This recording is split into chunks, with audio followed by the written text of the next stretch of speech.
So I'd like to call the Social Services and Housing Committee to order on this day, December the 3rd, 2015. If anybody has a declaration of pecuniary interest, you can declare it now. Seeing none, I'll move to the action items. So action item 2A has to do with bylaw 2012-054, and there's a recommendation with it, but I'll let Christine speak to it.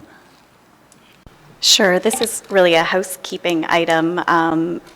The way that we deliver dental services is changing in the province of Ontario. So the Ministry of Health will now be administering that rather than the Ministry of Community and Social Services. And so we've given the appropriate notices that we need to under that legislative change. And this is just a housekeeping of our bylaw. So you've seen the recommendation. Yeah, is there any discussion? Okay, I need a mover and a seconder. Okay, moved by Dave, second by Robert. That bylaw number 2012-054 be rescinded effective December 31st, 2015. All in favor? Any opposed? That carried. Next we have 2B, the business case analysis for two properties at the end of operating agreement. Thank you. So by way of background, as you're aware, during the operational review, it was suggested that it's important that we undertake a process to understand the impact of the operating agreements ending and then also the effect of the subsidy loss. And it also suggested that the review should take a dive into understanding if we should go in new directions regarding the management of our existing housing and the development of any new housing. And so staff have been working to put together a proposal to move forward to understand and take that deeper dive into two particular buildings. So we would use these business case analysis as a template for then going further with any future buildings that we need to look at. And so the recommendation before you is that we be approved to direct award to Refact Consulting. So Refact has had a history with us and has already that very detailed knowledge of the Housing Corporation based on previous work that's been completed. And that we're asking for approval to be granted an upset limit of 17.5, which would include both the cost of the consulting work and also the appraisals that we need to do on those two buildings that have reached end of operating. And I'm happy to take any questions. Does anybody have any questions for Christine? I just had a question that make sure I've got the right place. 1034 Queen is just north of in the Tim Hortons area there? That's correct. Okay. And so you're looking at how viable it is. Okay. So you have the recommendation before you. I need a mover and a seconder for the recommendation. Moved by Mike, second by Janice.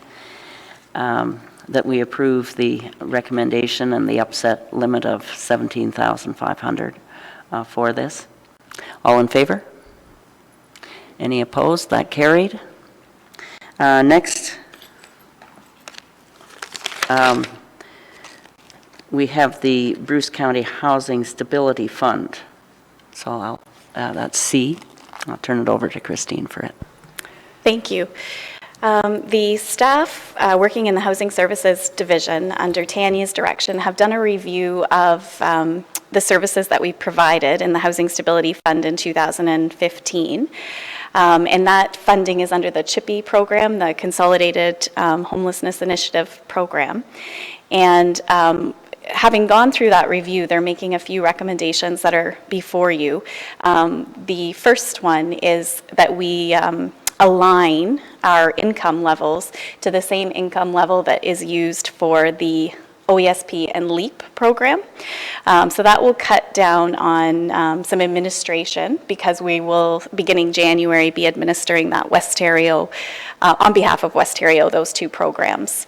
And they have done some analysis to see I believe it was just 13 households, that would have made a difference. And so they're really suggesting, based on our expenditure levels in that program, that it's manageable within the program, and would like to see that change to cut down on administration.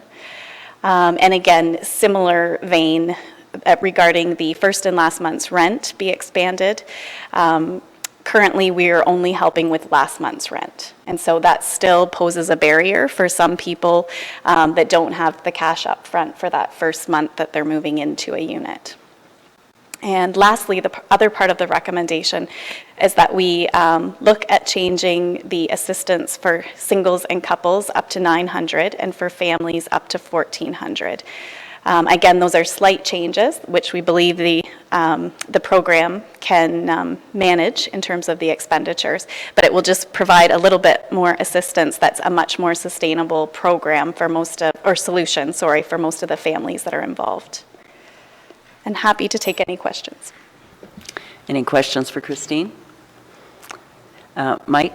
How much is in the fund globally? How much is the whole fund? Off the top of my head, I shouldn't answer. I could bring it back to you. Don't worry about it. We receive a bucket, which we then divide into little pieces.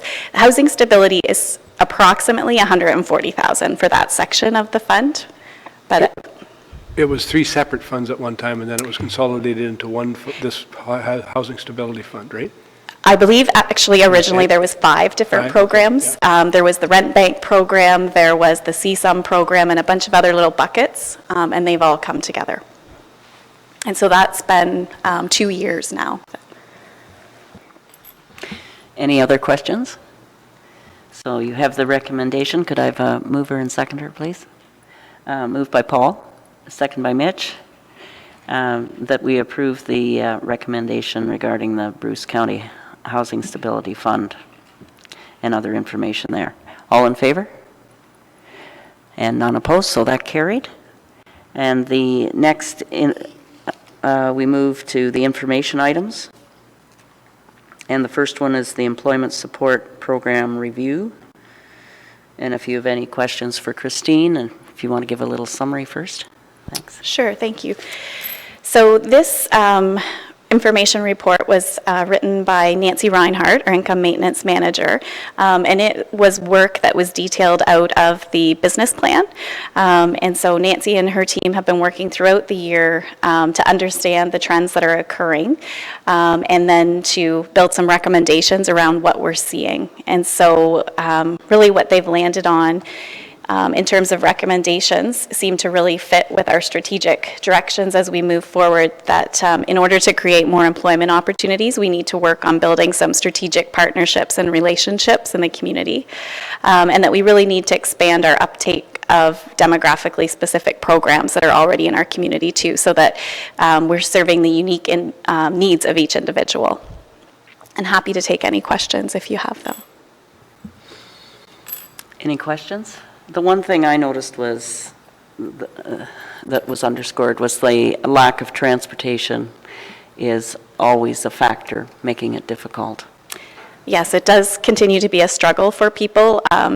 Often the work isn't in the municipality in which they live, and so transportation becomes a difficulty. And so, again, working with individuals to see if staff can help them come up with sustainable solutions. And sometimes that involves the housing services staff working jointly with the Ontario Works staff to utilize the Housing Stability Fund so that people can make an affordable move. And so we're trying more and more to integrate so that we come up with a package of services that meet those needs. But transportation continues to be a barrier. Okay, we'll move to the next report, the Ontario Electric Support Program. Okay, so thank you. This is just a deeper dive into explaining and providing some information around what the Ontario Electricity Support Program is. If you had any questions that were arising from that, I'd be happy to answer them. Any questions for Christine? Okay.